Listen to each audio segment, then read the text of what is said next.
Gue mau cerita tentang satu momen yang mengubah hidup gue. Jadi ada momen dalam hidup gue, namanya kena deh. Kena deh mengubah hidup gue. Jadi cuma ada Panji sebelum kena deh dan Panji sesudah kena deh. Panji sebelum kena deh, rakyat jelata, manusia biasa, ya kayak lulu pada inilah. Setelah kena deh, gue jadi seorang entertainer. Terbuka peluangnya untuk banyak hal, termasuk sampai bisa stand up seperti ini. Nah cerita ini adalah tentang kenapa gue bisa dapat pekerjaan itu. Kena deh adalah sebuah acara dari Kanada, judulnya Oblivious. Haknya dibeli sama sebuah PH di Indonesia, di Jakarta. Mereka mau bikin, mereka nyari presenternya.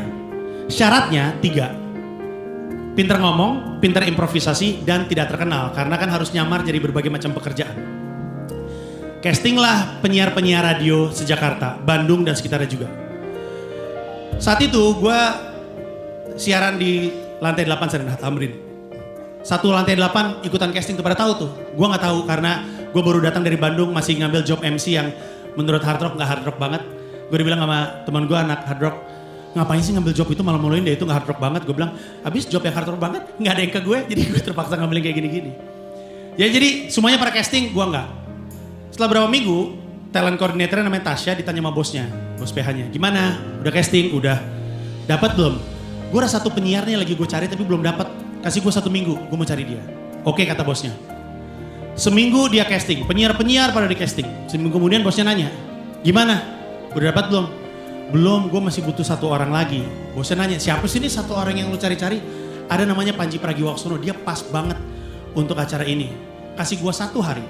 Bosnya bilang, lu punya 1 hari. Kalau 1 hari gak nemu, kita akan jalan dengan yang kita punya. Dalam 1 hari, Tasya dapat nomor gue di casting, gue diterima, gue bawain kena deh, hidup gue berubah. Nah, gue tahu cerita ini ketika setahun selesai syuting kena deh. Jadi kena deh cuma setahun, gak diperpanjang sama TV-nya.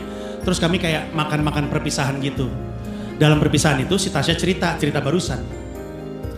Terus gue kaget, berarti waktu itu lu ngotot banget pengen gue. Iya, gue nyari-nyari. Gue bilang, kenapa lu pengen gue, kenapa harus spesifik gue? Terus dia bilang, karena gue dulu pendengar setia lu di Bandung. Dulu gue tahu di Rock FM Bandung lu pernah bawain sebuah acara namanya To Where You Are. Mirip banget kayak kena deh, makanya gue tahu lu bisa. To Where You Are itu untuk yang belum tahu, kayak program semi reality show di mana gue turun ke jalan, handphone gue nyambung ke handsfree-nya nyambung ke ruang siaran. Terus gue kadang-kadang jadi sosokan jadi orang buta, kadang-kadang sosokan jadi orang bule Singapura, semi reality show. Yang diajak ngomong gak tahu kalau dia lagi on air. Nah, kita stop dulu cerita sampai situ. Tasya bilang dia pendengar setia gue. Makanya dia tahu gue pernah bawain acara radio itu. Berarti ada satu momen di mana dia gak sengaja dengerin gue untuk pertama kalinya. Dia lagi ganti-ganti frekuensi, ketemu siaran gue. Kebetulan siaran gue bagus. Terus dia putuskan, gue dengerin deh setelah lagu. Masih bagus. Terus bilang, gue dengerin deh sampai dia selesai siaran. Masih bagus. Besok dia dengerin lagi, masih bagus. Terus dia bilang, gue dengerin seminggu. Seminggu dengerin gue siaran, dia masih suka. Terus bilang, gue jadi pendengarnya Panji. Dan jadi pendengar setia. Tapi bayangin gimana kalau waktu dia lagi ngutak-atik frekuensi ketemu gue siaran pertama kali. Dan saat itu gue siarannya jelek karena gue males-malesan. Karena gue gak disiplin. Karena gue mut-mutan.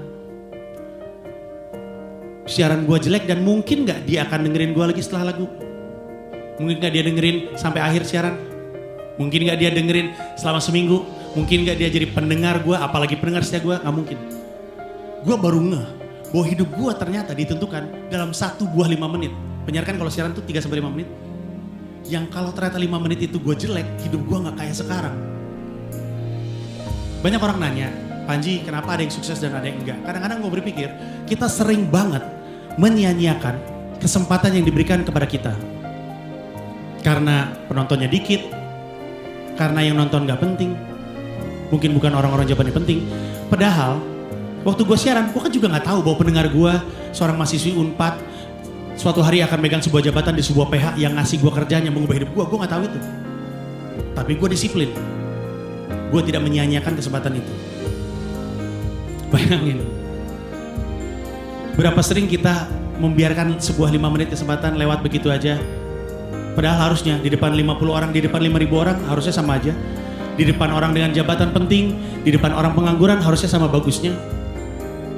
Kita suka gak nyangka kita yang membiarkan kesempatan emas itu berlalu begitu aja. Makanya apapun pekerjaan lu, apapun yang lu kerjakan, apapun yang jadi dunia lu, ingat baik-baik pesan ini.